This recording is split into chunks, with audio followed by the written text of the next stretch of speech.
Hello everyone, welcome to learn with Shefali. तो आज हम करेंगे क्लास 9 साइंस का चैप्टर नंबर 10 ग्रेविटेशन के एनसीईआरटी सॉल्यूशंस हम इस वीडियो में करेंगे। क्वेश्चन नंबर 1 से लेकर 11 तक हम करेंगे इस वीडियो में, ठीक है। सो फर्स्ट क्वेश्चन हम पढ़ते हैं कि क्या है, how does the force of gravitation between two objects change when the distance between them is reduce to half. तो आपको ये बताना है कि force of gravitation between two objects में चेंज होता है जब उसका डिस्टेंस जो होगा वो क्या हो जाएगा, हाफ हो जाएगा। अगर उसका डिस्टेंस हाफ हो जाता है तो क्या होगा, कितना होगा आपका फोर्स ऑफ ग्रेविटेशन। तो according to universal law of gravitation, हमने यूनिवर्सल लॉ ऑफ ग्रेविटेशन बहुत अच्छे से पढ़ा है। क्या होता है हमारा, every object in the universe attract each other object with a force. कोई भी ऑब्जेक्ट है यूनिवर्स में वो क्या करते हैं, एक दूसरे को अट्रैक्ट करते हैं एक दूसरे की तरफ, ठीक है। वो प्रोपोर्शनल होते हैं किसके, प्रोडक्ट के, ऑफ देयर मासेस, ठीक है। एंड इनवर्सली प्रोपोर्शन क्या होता है, डिस्टेंस होता है जो कि उसका स्क्वायर होता है, ठीक है। आपको फॉर्मूला बहुत अच्छे से पता है, that is F is equals to G mass 1 and mass 2 upon distance का स्क्वायर, या आप बोल सकते हो रेडियस का स्क्वायर, ठीक है। तो ये होता है आपका। तो इससे हमें क्या पता चलता है, अगर मैं इसका हाफ कर दूँ, आप पहले यहाँ पे क्या लिख सकते हो कि यूनिवर्सल लॉ ऑफ ग्रेविटेशन आखिर क्या होता है। अब वो हम यहाँ पे लिखेंगे, लेकिन अगर फॉर्मूला की अगर मैं बात करूँ तो F is equals to G mass 1 and mass 2 upon R का स्क्वायर। हम डिस्टेंस लेते हैं आर का स्क्वायर, क्योंकि एक ऑब्जेक्ट अर्थ भी हो सकता है तो हम रेडियस लेते हैं, ठीक है। तो अगर मैं बात करती हूँ कि व्हेन द डिस्टेंस, जब डिस्टेंस क्या होगा, हाफ होगा, इज रिड्यूस्ड टू हाफ, ठीक है। डिस्टेंस हाफ होगा तो आर क्या बन जाएगा आपका, आर अपॉन स्क्वायर हो जाएगा, मतलब आर अपॉन 2 हो जाएगा आपका, ठीक है। तो यहाँ पे भी हम क्या करेंगे, इस आर स्क्वायर की जगह हम लिखेंगे आर अपॉन 2 का स्क्वायर, ठीक है। तो मैं यहाँ पे लिख देती हूँ, that is F is equals to G m1 m2 upon R upon 2 का स्क्वायर, ठीक है। इसको आगे फर्दर सॉल्व करेंगे तो G m1 and m2 upon R का स्क्वायर हो जाएगा, और अपॉन में 2 का स्क्वायर करो तो 4 आ जाएगा आपका। तो दैट मीन्स 4 ऊपर आ जाता है, 4 जी m1 m2 अपॉन आर का स्क्वायर हो जाता है आपका, ठीक है। तो इसका मतलब क्या हो जाता है कि जो ग्रेविटेशनल फोर्स होगा वो क्या होगा, 4 टाइम्स लार्जर होगा, ज़्यादा होगा प्रीवियस वैल्यू से, ठीक है। तो सिंपली आप यहाँ पे क्या लिख सकते हो, इसे सॉल्व करने के बाद आप सिंपली ये लिख सकते हो कि हेंस the gravitational force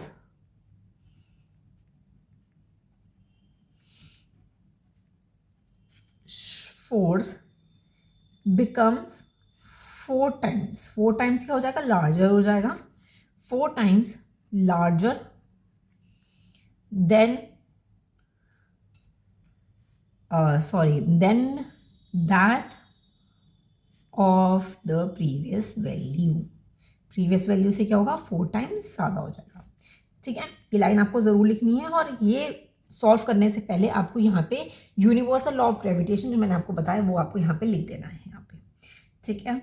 इतना क्लियर है, तो यही आपका हो जाता है आंसर। अब हम देखते हैं नेक्स्ट क्वेश्चन का, gravitational force act on all the object. देखो आपको ये पता है कि ग्रेविटेशनल फोर्स क्या करता है, सारे ही ऑब्जेक्ट पे क्या करता है, एक्ट करता है in the proportion to their masses, masses के प्रोपोर्शन में, ठीक है। Why then a heavy object does not fall faster a light object. Light object से हैवी जो है वो फास्टर क्यों नहीं गिरता है। देखो सबसे पहली बात कि सारे ऑब्जेक्ट जो है वो ग्राउंड की तरफ जब फॉल होते हैं तो एक कांस्टेंट एक्सेलरेशन के साथ गिरते हैं, तो उसको आप क्या कहते हो, एक्सेलरेशन ड्यू टू ग्रेविटी आप कहते हो, जिसे आप जी से डिनोट करते हो, ठीक है।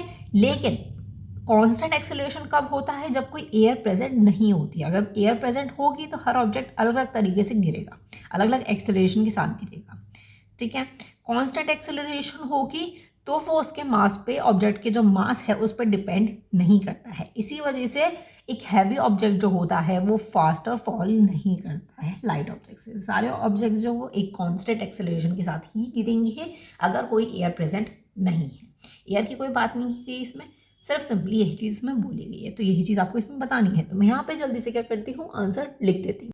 आप आंसर देख सकते हैं, all the objects fall towards the ground. किसकी तरफ फॉल करते हैं? ग्राउंड की तरफ। कोई ऑब्जेक्ट अगर फॉल कर रहा है, मैं ऊपर से कुछ गिर रही हूँ, तो वो किससे गिर रहा है? एक कांस्टेंट एक्सेलरेशन के साथ गिर रहा है, ठीक है, जिसको हम क्या कहते हैं? एक्सेलरेशन ड्यू टू ग्रेविटी, जिसको हम कहते हैं, ठीक है, जिसको हम किससे डिनोट करते हैं? जी से डिनोट करते हैं, ठीक है। If there is no air present, मैंने आपको अभी बताया कि अगर एयर प्रेजेंट नहीं होगी तो कांस्टेंट एक्सेलरेशन आप बोलोगे, ठीक है, acceleration due to gravity. It is constant and does not depend upon the mass of an object. वो कांस्टेंट होगा तो मास पे डिपेंड नहीं करेगा कि ऑब्जेक्ट का कितना मास है, ठीक है, अगर एयर प्रेजेंट नहीं होती है तो फिर आप यहाँ पे सिंपली, यहाँ पे अगर आपको कंप्लीट करना आंसर, तो सिंपली आप यहाँ पे हेंस करके भी लिख सकते हो, hence a heavy object does not fall faster than the heavy object, ठीक है, ये चीज आप यहाँ पे लिख सकते हो पूरा, हैवी से लेकर ऑब्जेक्ट तक, ठीक है। इतना क्लियर हो गया है आपको सेकंड आंसर। चलिए अब हम देखते हैं थर्ड क्वेश्चन। थर्ड क्वेश्चन है हमारा, what is the magnitude of the gravitational force between the earth and a 1 kg object on its surface. तो आपको ग्रेविटेशनल फोर्स बताना है, मतलब कि मैग्नीट्यूड कितना है किसका? अर्थ और कोई ऑब्जेक्ट जिसका आपको 1 kg गिवन है, ठीक है, on its surface, and the mass of the अर्थ आपको गिवन है, एंड रेडियस ऑफ द अर्थ आपको गिवन है। तो सिंपली एक न्यूमेरिकल है, तो वो आपको सॉल्व करके बताना है। देखो हम एक चीज़ पढ़ चुके हैं कि जो एक ऑब्जेक्ट अगर लेते हैं और अर्थ के बीच में अगर हम वो डेरिवेशन हमने यहाँ पे ये सीख करी है ना, यहाँ पे हमने किया, जिसकी हमने वैल्यू निकाली है, ठीक है, according to acceleration due to gravity हमने निकाली, that is 9.8 meter per second square आप बोल सकते हो, ठीक है। तो ये हमने निकाला है यहाँ पे, उसी तरीके से हमें यहाँ पर भी आपको दिखाना होगा, ठीक है। तो अब हम यहाँ पे कैसे से लिखेंगे? अकॉर्डिंग टू, सिंपली आपको यहाँ पे क्या लिखना है? According to universal law of gravitation, ठीक है, ये हमें सबसे पहले लिखना होगा, ठीक है। फिर जो जो चीज़ें आपको गिवन है यहाँ पे, जो जो चीज़ें क्या है आपको गिवन है, सबसे पहले वो आपको यहाँ पे लिखनी होगी, जैसे मास of the earth, radius of the अर्थ, ये दोनों चीज़ आपको गिवन है, और मास ऑफ द बॉडी भी आपको गिवन है, दैट इज़ 1 kg। ये तीनों चीज़ आपको यहाँ पे लिखनी होगी। फिर आप लिख सकते हो कि नाउ, मैं यहाँ पे लिख देती हूँ कि नाउ द मैग्नीट्यूड, ठीक है, now the magnitude of the gravitational force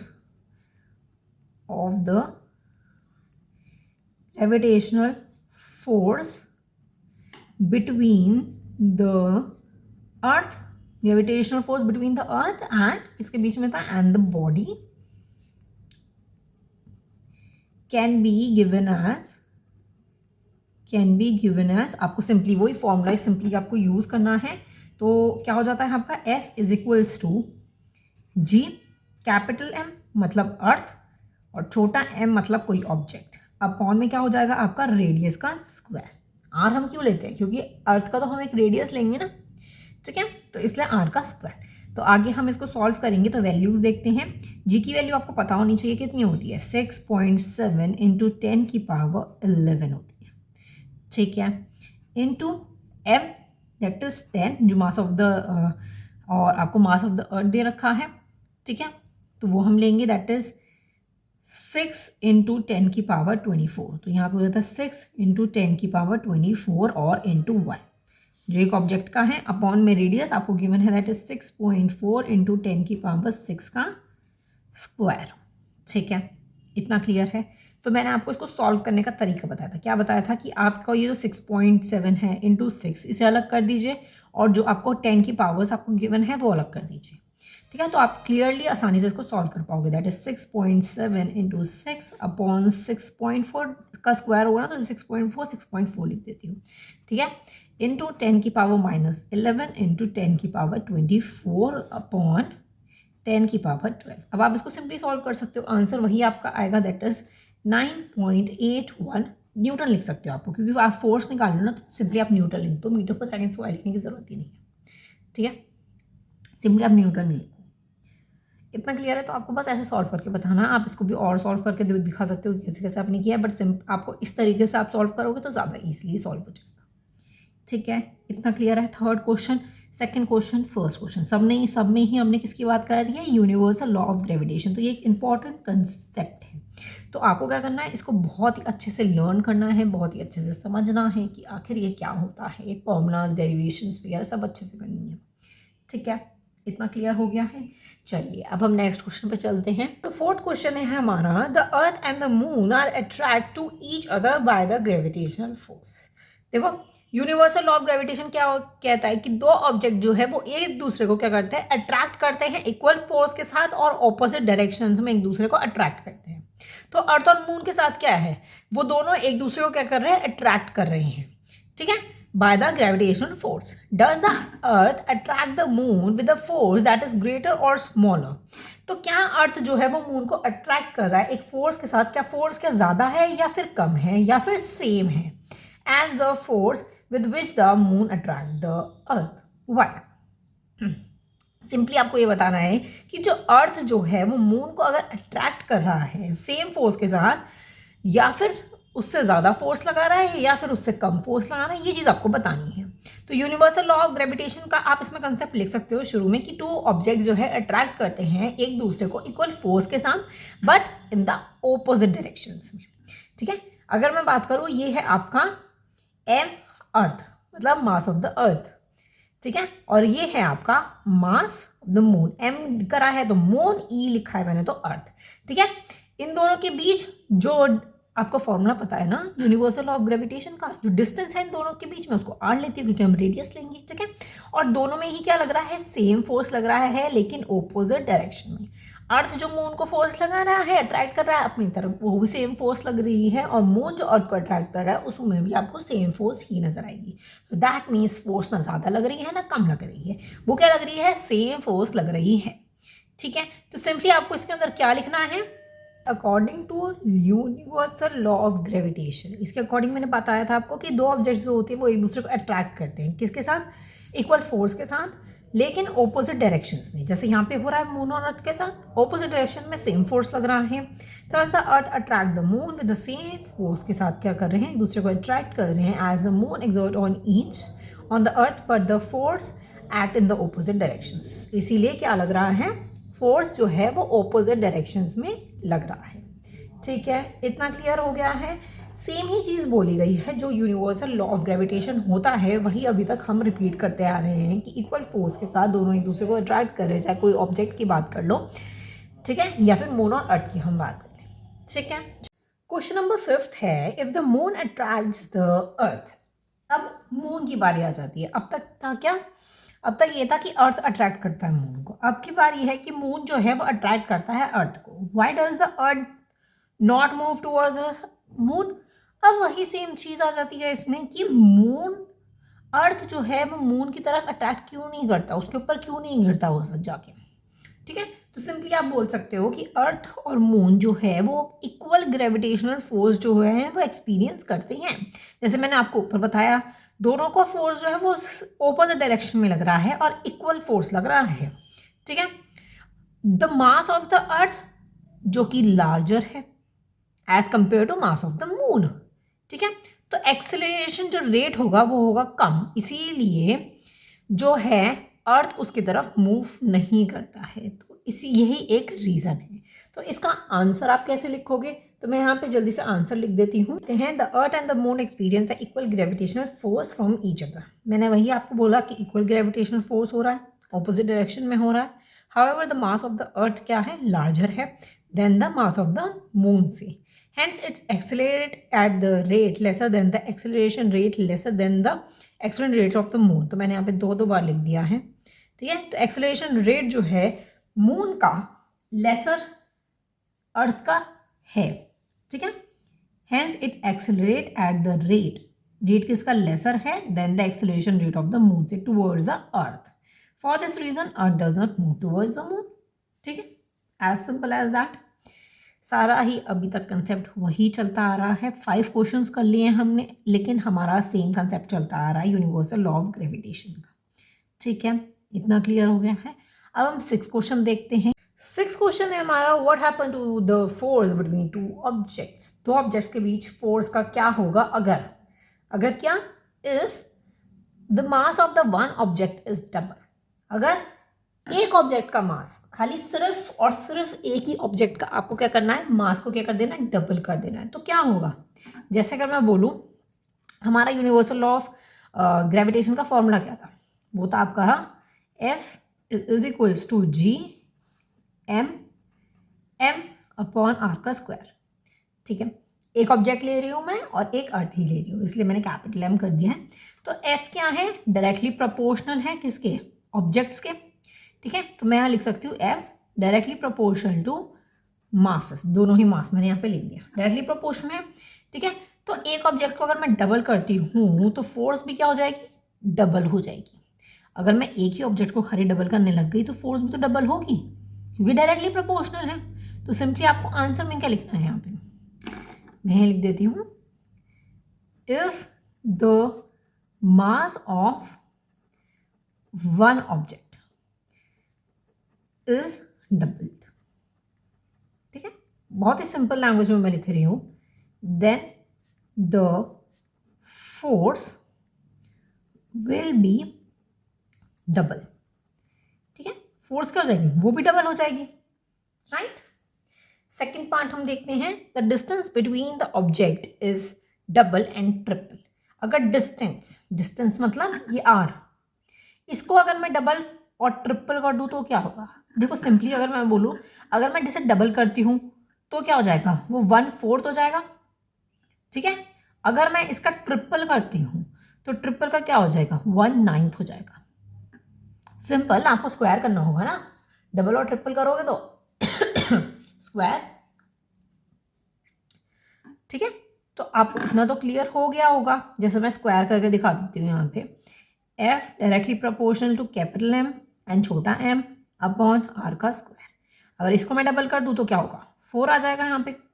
ठीक है, 4 आ जाएगा तो यहाँ पे 1/4 हो जाएगा। वैसे ही आप ट्रिपल भी कर दो तो 1/9 आ जाएगा। तो सिंपली आपको यहाँ पे कैसे लिखना होगा? If the distance between the object is double, ये आपको लिखना होगा, if the distance between the object is double then the force become 1/4 and if the distance between the object is triple then the force become 1/9। ठीक है, इतना clear है? आपको यही जैसे मैंने ऊपर का लिखा है वहीं आपको ऐसे भी लिखना है। आप मुझे कमेंट सेक्शन में पूरा लिख के बताओ कि आपने करेक्ट लिखा है या नहीं लिखा है इसका आंसर। ठीक है, तो मैं यहाँ पे लिख देती हूँ, ये हो जाएगा आपका 1/4। ठीक है, और ये 1 हो जाएगा 1/9। ठीक है, ये ट्रिपल का और ये आपका डबल का। ठीक है, सिंपल लैंग्वेज में आपको लिखना है। नेक्स्ट देखते हैं हम। नेक्स्ट क्वेश्चन का अगर हम देखें तो इसमें बोला गया है the mass of the both the objects are double.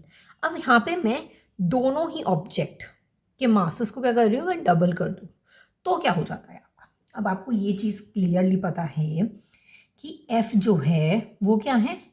Directly proportion है किसके? Product of the mass of the object. ठीक है, दोनों ही ऑब्जेक्ट के, आप सिंपल लैंग्वेज में बोलो तो दोनों ही क्या है? इसके डायरेक्टली प्रोपोर्शन है फोर्स के।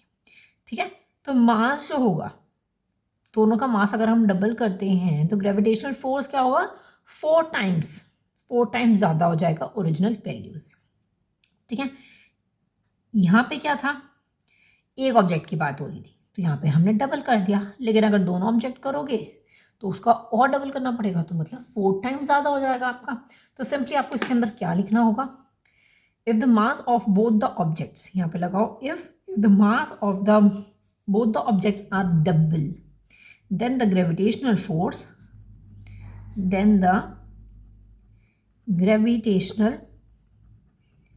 force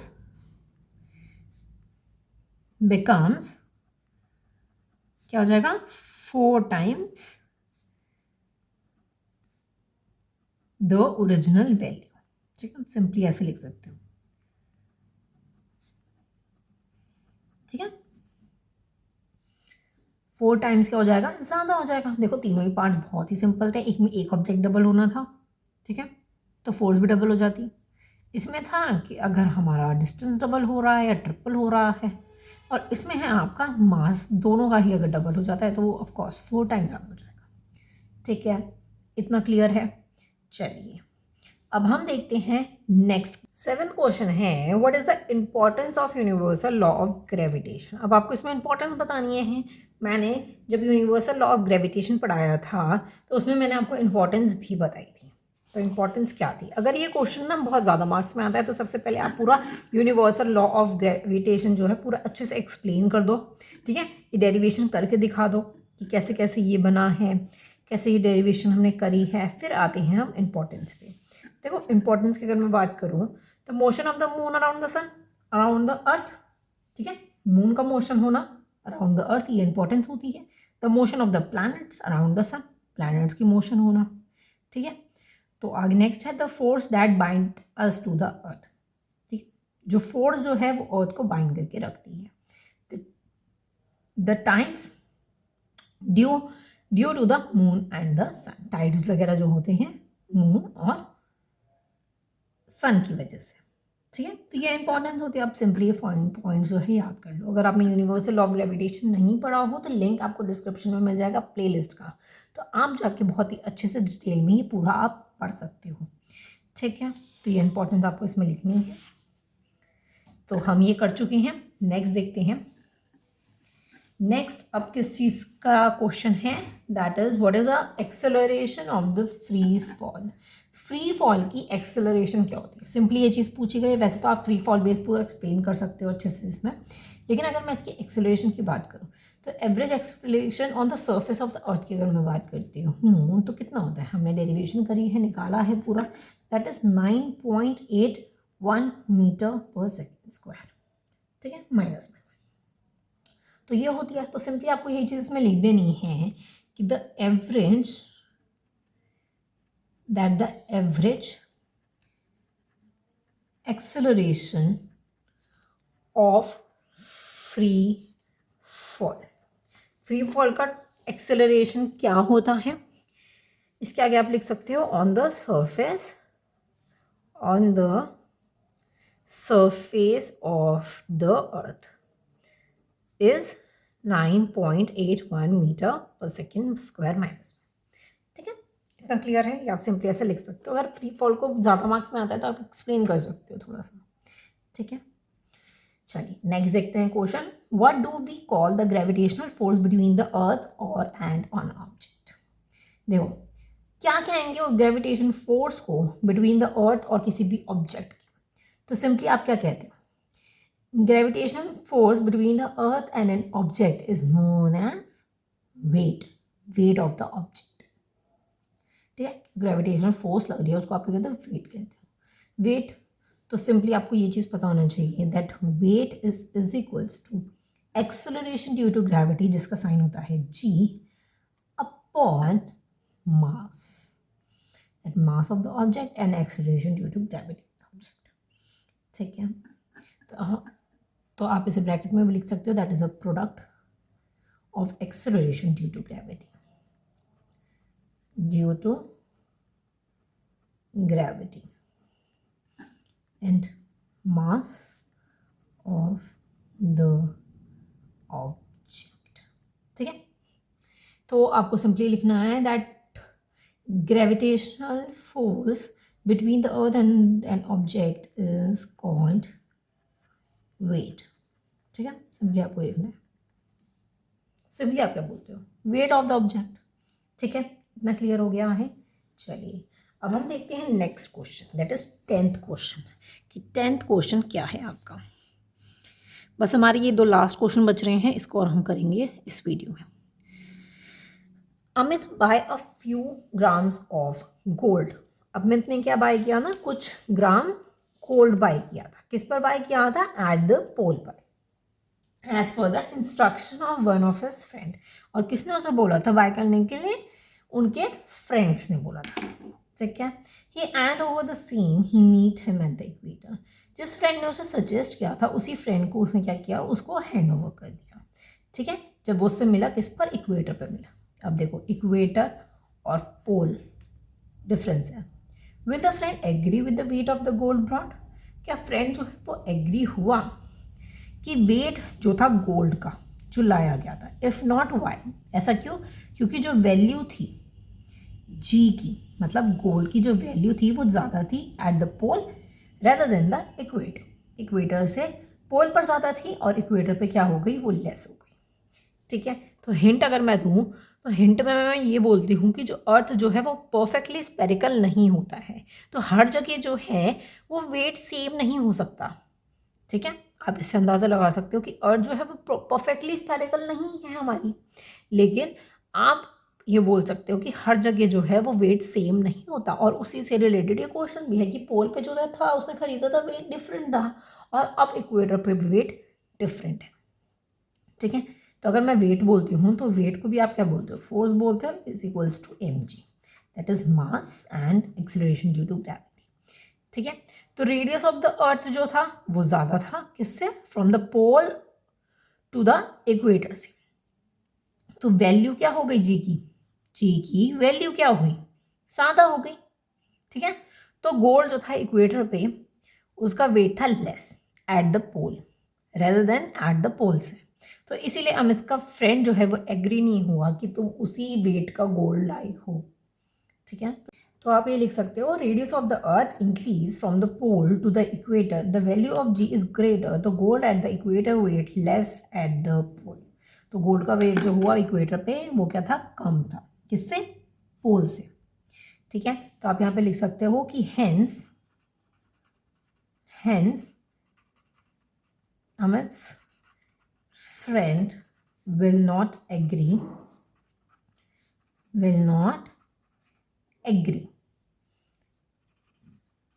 with the weight of the gold brought। ठीक है, इतना क्लियर हो गया है। क्वेश्चन इंपॉर्टेंट क्वेश्चन है, ये हमेशा अपने ध्यान में रखिएगा। ठीक है, नेक्स्ट क्वेश्चन हम देख लेते हैं। Why will a sheet of paper fall slowly when one throw is crumbled in the paper? मैं एक सिंपल एक पेपर ले रही हूँ और एक बॉल ले रही हूँ। ठीक है, पेपर की बॉल क्रम्बल्ड करके। ठीक है, तो आपको ये देखना है कि कौन स्लोली गिर रहा है और कौन एकदम से गिर जाता है। तो देखो आप, पहले कौन गिरा, ये गिरा, देखो जल्दी से देखो, देखो सबसे पहले क्या गिरा, ये गिरा, फिर ये गिरा। पेपर स्लोली गया क्योंकि क्या लग रहा है, उस पर हवा लग रही है, तो जिस वजह से वो क्या करेगा, स्लोली फॉल करेगा। मैंने दोनों एक साथ गिरे, देखो आप देख सकते हो, सबसे पहले क्या गिरेगा, ये बॉल गिरेगी। ठीक है, सो आपको इसका आंसर ऐसे ही लिखना है कि शीट ऑफ पेपर जो है वो अगर बॉल में हम क्रम्बल कर देते हैं तो उसका सरफेस एरिया क्या हो जाता है, कम हो जाता है। ठीक है, और पेपर का सरफेस एरिया क्या हो गया, ज़्यादा हो गया। ठीक है, और वो क्रम्बल्ड भी नहीं गया, वो एक प्लेन शीट पेपर है। ठीक है, तो जिसकी वजह से आपको पता है कि एक अपवर्ड फोर्स लगता है एयर का, हवा का, बॉल पे लगा, तो उसका सरफेस एरिया कम था, जिसकी वजह से उसे इतना हवा लग रही थी, एयर लग रही थी, लेकिन ज़्यादा उस पर फोर्स नहीं लगा, तो वो जल्दी से गिर गया। लेकिन पेपर जो है स्लोली लहरता जाएगा नीचे। ठीक है, आप आंसर देख सकते हो, when a sheet of paper is crumbled into a ball. जब शीट ऑफ पेपर को हमने क्रम्बल्ड कर दिया तो इसका सरफेस एरिया क्या हो गया, लेसर हो गया as compare to surface of the plane non crumbled sheet of paper से।